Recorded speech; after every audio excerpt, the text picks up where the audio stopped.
As the world revolves, we evolve. Life is a continuous process of formation, growth, and development. Decades have passed and still we are learning. Many researchers were conducted, progressive change in social economic structures or institutions happened, and different technologies began to unfold. But first, do we have knowledge about the past? Is having knowledge about the past will contribute nowadays?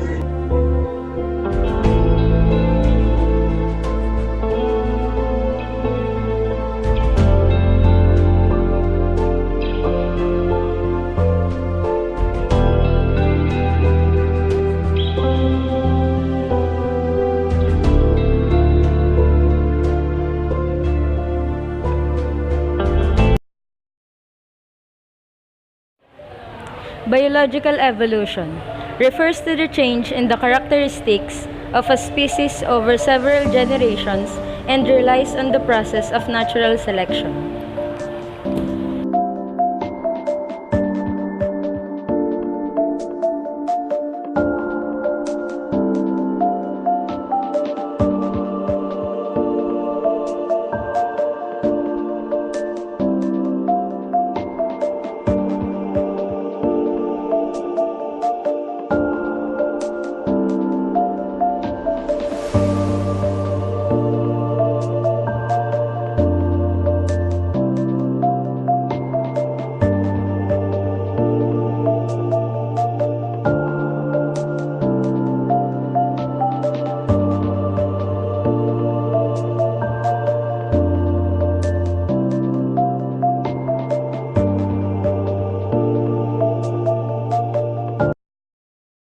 Para po sa inyo, saan po kaya nagsimula ang tao?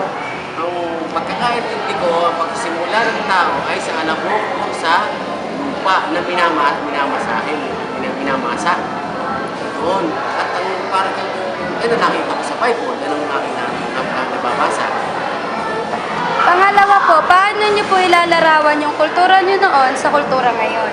Ang kultura noon at ang kultura ngayon ay napakalaking pagkakaiba. Parang nature ngayon, parang iba na ngayon, parang maganda-ganda na ang kultura.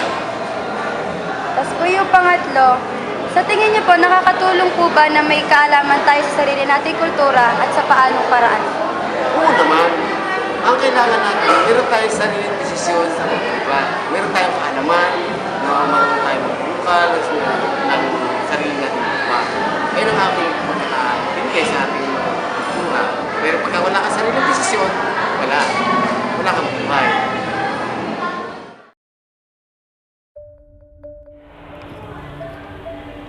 Cultural evolution are the changes in socially transmitted beliefs, knowledge, customs, skills, attitudes, languages, and ways of living. The development of culture from simpler to more complex forms.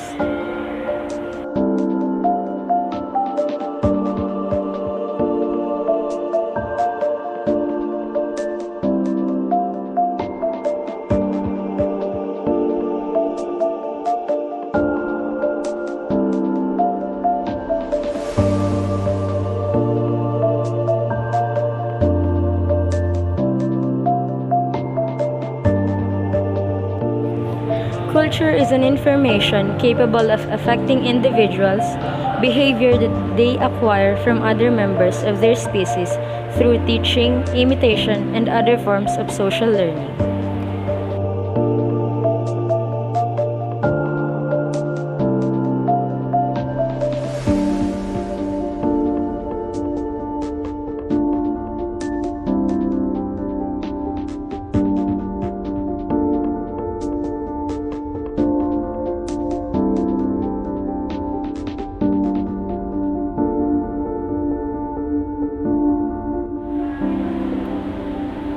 Cultural evolution took shape because man had the flexibility of mind to recognize inventions and to turn them into community property.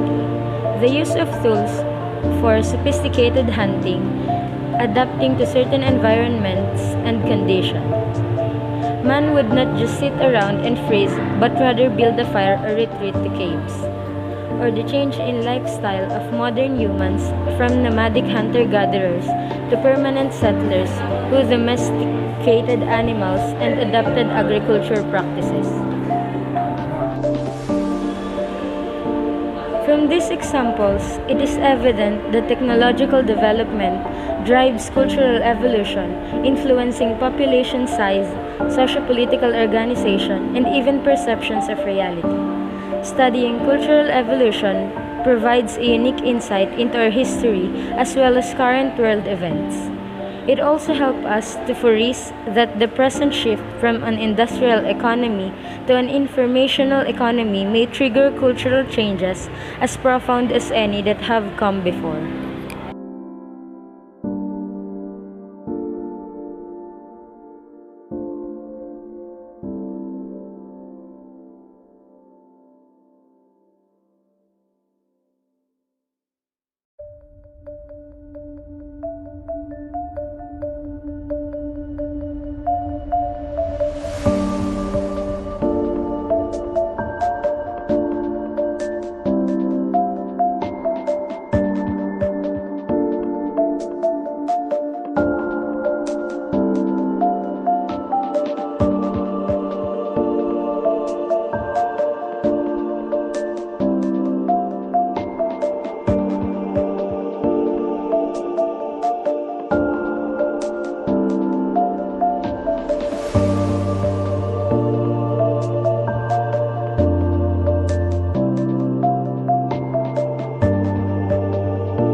Yung mga halimbawa.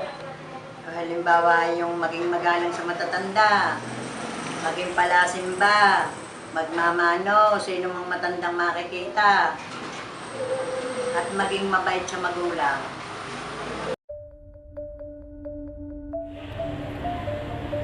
Individuals acquire the knowledge, analytical skills, emotional faculties, and the capacity for action in political and social systems necessary to interpret and resist oppression.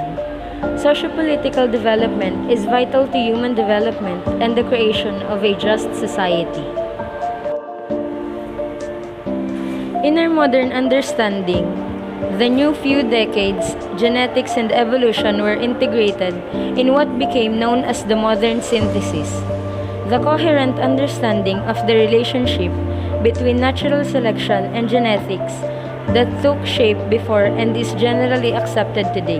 In sum, it describes how evolutionary processes, such as natural selection, can affect a population's genetic makeup and how this can result in the gradual evolution of population and species.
you believe in the theory of evolution of Charles Darwin? Why or why not? The theory of natural selection, no. Why? Because that is just a theory on how you're going to believe the origin of man. It pertains, though it has scientific evidence like artifacts, it doesn't immediately link us that we came from a creature like an ape. So I don't believe it. Second, based on your opinion, how does our culture begin? Our culture began with our family. That's what you call enculturation. What you're having right now, what you're doing right now is already part of culture. Third, what culture traits do you still apply nowadays? Culture traits that I apply now. As a Filipino, all the Filipino culture, as a, I mean, Tagalog, all the embodied culture of Filipinos, lahat ng yun ay traits. Okay. Fourth, what is your perspective about the origin of human beings? The perspective about origin, for me, I'm on a religious type. I do believe on the Bible side, not on the scientific, even though it's empirical. It's more on the religion. Yun ang perspective ko sa origin of species. Fifth, how would you describe the culture in the past and present? The culture pertaining to its broad culture. Of course, its culture is dynamic. It's ever evolving. And culture is diverse in nature that it culminates everything. What's on the past doesn't mean it already transpires what is happening right now. That's all. Okay, last one. Does having a knowledge about our own culture helpful? In what way? Of course, being knowledgeable with our culture implicates that we can already act upon the norms, and we conform the nature, the roles of what we are going to do in our society. So without any knowledge, well, we will able to, deviate from the culture that we have. Thank you, sir. May it serve as an eye-opener to all of us that it is not only about the changes that bring us to an advanced present. It is experience that made us to be in where we are right now.